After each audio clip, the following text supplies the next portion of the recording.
এই নির্বাচনে জামাত ইসলামীর রাজনৈতিক জোয়ার দেখা যাচ্ছে নাকি সোশ্যাল মিডিয়ার হাইপ? এই প্রশ্নটা এখন বড় হয়ে দেখা দিয়েছে। কারণ এই নির্বাচনকে ঘিরে জামাত ইসলামীর যে জোয়ার বা জামাত জোটের জোয়ার সোশ্যাল মিডিয়ায় দেখা যাচ্ছে, সেটা কতটা সত্য? সেটা কি সোশ্যাল মিডিয়ার মধ্যেই সীমাবদ্ধ আছে, নাকি সত্যিকার অর্থে মানুষ জামাত ইসলামের প্রতি ঝুঁকে পড়েছে? আগামীকাল ভোট গ্রহণ, এই ভোটের গণনার পর সেটার প্রকৃত চিত্র বোঝা যাবে।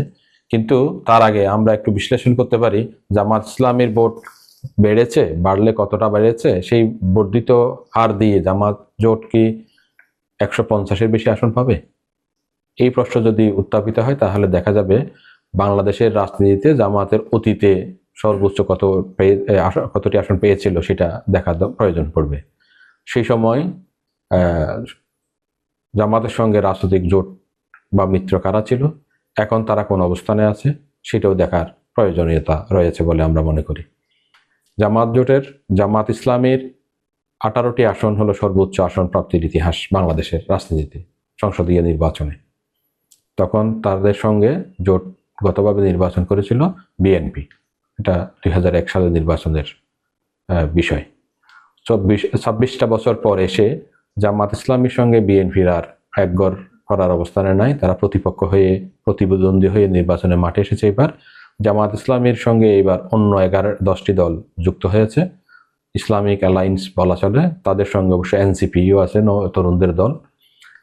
এই দলটির রাজনৈতিক উত্থান জামাত অ্যালায়েন্সের কতটা, বা সামাজিক যোগাযোগ মাধ্যমের প্রভাব কতখানি, আর বাস্তবিক অর্থে রাজনীতিতে এদের প্রাণ সঞ্চার হয়েছে কতটুকু বা জনপ্রিয়তা কতটুকু বেড়েছে, সেটা যদি আমরা আলাপ করার চেষ্টা করি তাহলে দেখা যাচ্ছে জামাতের প্রতি মানুষের আগ্রহ বেড়েছে। এটা বোঝা যাচ্ছে মাঠ পর্যায়ে, এটাকে জোয়ার বলাই চলে। কিন্তু সেই আগ্রহ বাড়ার বিষয়টি সোশ্যাল মাধ্যমে যেভাবে প্রচারিত হচ্ছে সেটাকে নিয়ে প্রশ্ন তৈরি হয়, এটাকে হাইপ কিনা। কারণ আপনি একাধারে জামাত ইসলামীকে চাওয়া, অথবা অতীতে নৌকা দেখেছি, দান দেখেছি, এবার দাড়িপাল্লা দেখি, এই কথাগুলো অনেক মানুষের সঙ্গে অনেক ভাবে নানা ইনিয়ে বিনিয়ে সোশ্যাল মাধ্যমে প্রচার হওয়ার পর যখন দেখা যায় আসলে একই কথা, একই টোন, একই বক্তব্য অনেক মানুষের মুখে, অনেক মানুষের মোবাইলে ঘুরতেছে একই কথায়, তার মানে হলো এটা সোশ্যাল মাধ্যমের হাইপ হতে পারে। কিন্তু এই সোশ্যাল মাধ্যমের হাইপের আড়ালে যদি সত্যিকার অর্থে জনপ্রিয়তা বাড়ে, সেটা কতখানি বেড়েছে সেটা আমরা আজ হয়তো স্পষ্ট বলতে পারবো না।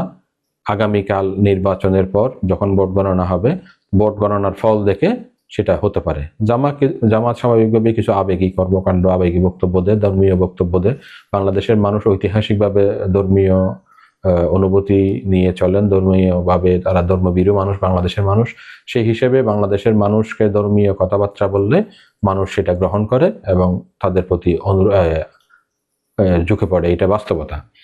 কিন্তু জামাত ইসলামী এবার নির্বাচনে তাদের বিরুদ্ধে সবচেয়ে বেশি অভিযোগ উঠেছে তারা বেহেশতের টিকিট বিক্রি করেছে।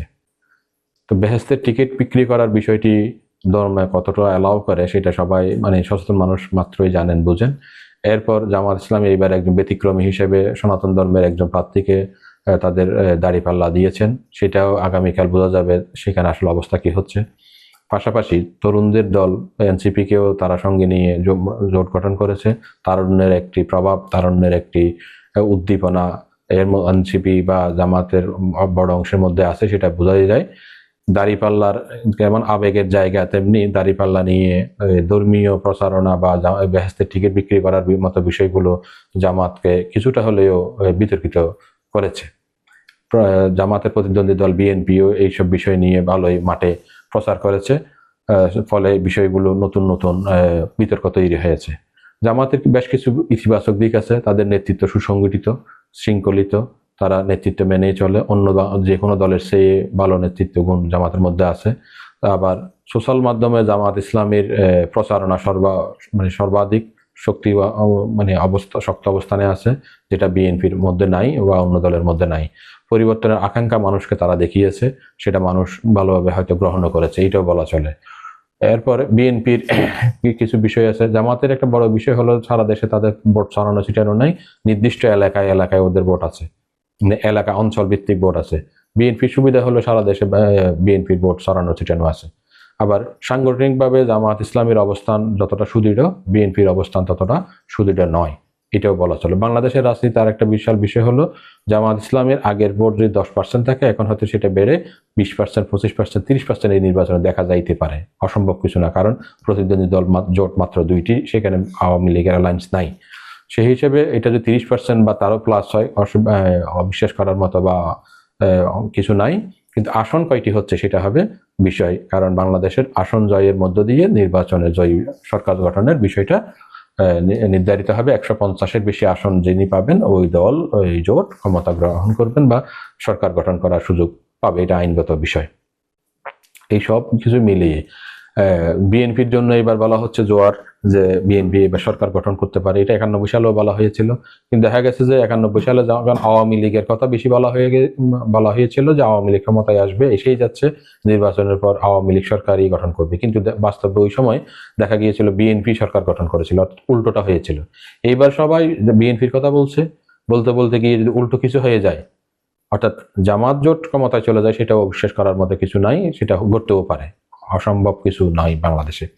কিন্তু এইবার সেটা হচ্ছে জামাত ইসলামী প্রচারণায় যতটা জনপ্রিয় মনে হচ্ছে, নির্বাচনে মানে মাঠে তারা যতটা শক্ত অবস্থান দাবি করছে বা সাধারণ উপরে উপরে বোঝা যাচ্ছে, বাস্তবে কতটা জনপ্রিয়তা অর্জন করেছে সেটা আগামীকাল ভোট গ্রহণের পর গণনা শেষে বোঝা যাবে আসলে জামাত ইসলামের অবস্থান কতটা জনপ্রিয় ছিল। সোশ্যাল মাধ্যমের হাইপ কতটা, বাস্তবে ভোট কটায়, সেটা বোঝার জন্য আগামী কাল ভোট গ্রহণ এবং পরবর্তী সময়ে ভোট গণনা পর্যন্ত ওয়েট করতে হবে, এর বিকল্প নাই। তবে অতীতের সে এইবার জামাত শক্ত অবস্থান আছে, সেটা বলাই চলে।